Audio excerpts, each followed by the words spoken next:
Hydration, fluid intake, very important part of your nutrition, your daily dietary intake, and one not a lot of people think about. Most people just drink when they're thirsty. That's the cue for them to be like, oh, I guess I should drink something.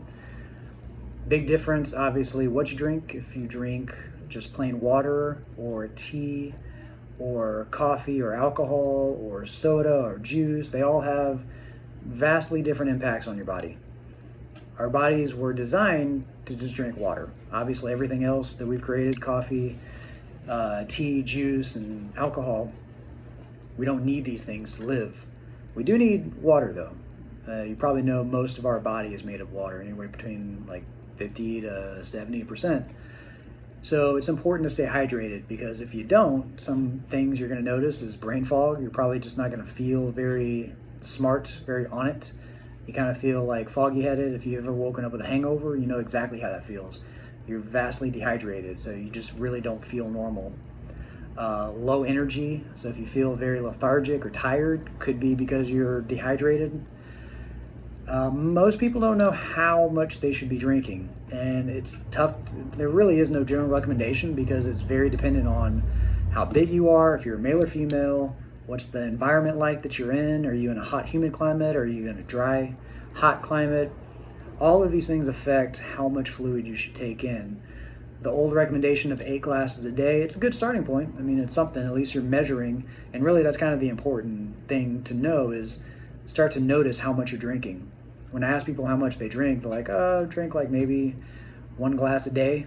That's obviously not enough.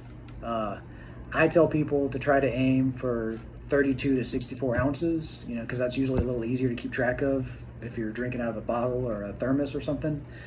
But you could need a lot more than that.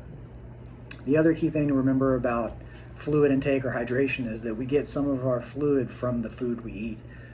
Vegetables and fruits especially are very like fluid dense, I guess you could say. It's probably not a good way of saying it, but vegetables and fruit have a lot of fluid in them. So when you eat vegetables and fruit, you're actually ingesting a good amount of fluid. So it doesn't just have to be something you drink.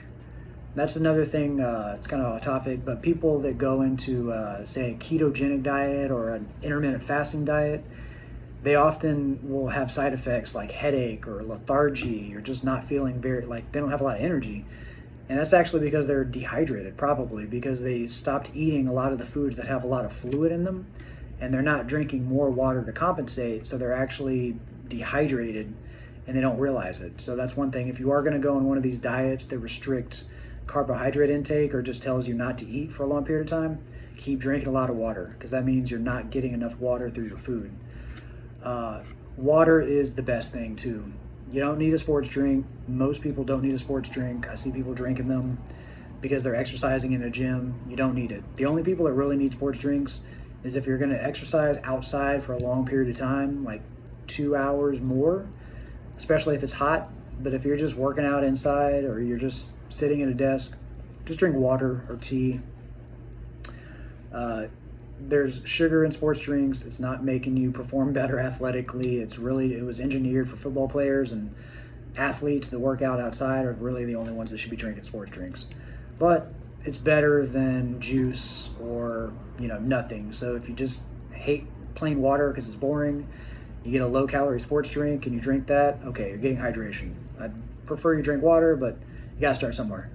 Coffee is kind of a diuretic. People think that you become more dehydrated when you drink coffee. It's not necessarily true though, because coffee is still mostly water. The caffeine does have a diuretic component. Diuretic means that you basically expel more fluid than you take in. It dehydrates you a little bit.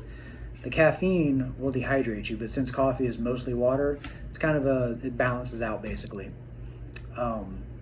When you're not well hydrated, you're just gonna know it. So one of the best ways to tell if you're properly hydrated is kind of gross, but it's still the best way we know. It's the easiest. The color of your urine. So if you pee and it's light yellow or almost clear, you're good. If it starts getting dark yellow or even brown, not good.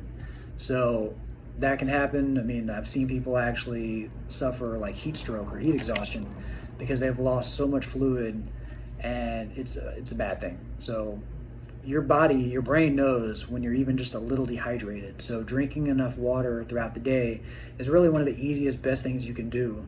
It's going to improve your energy, your mental clarity. The list goes on and on. So if you do one thing, focus on your hydration and drink 0-calorie fluids as much as possible.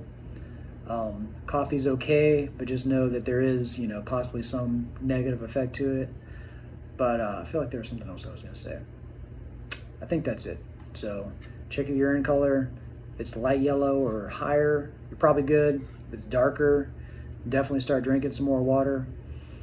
I think that's it. There's probably a lot more I could say about this because hydration is a big, big thing that I go over with clients, but just cut out the sports drinks. You don't need them. Stick to water or, good green tea or black tea, whatever.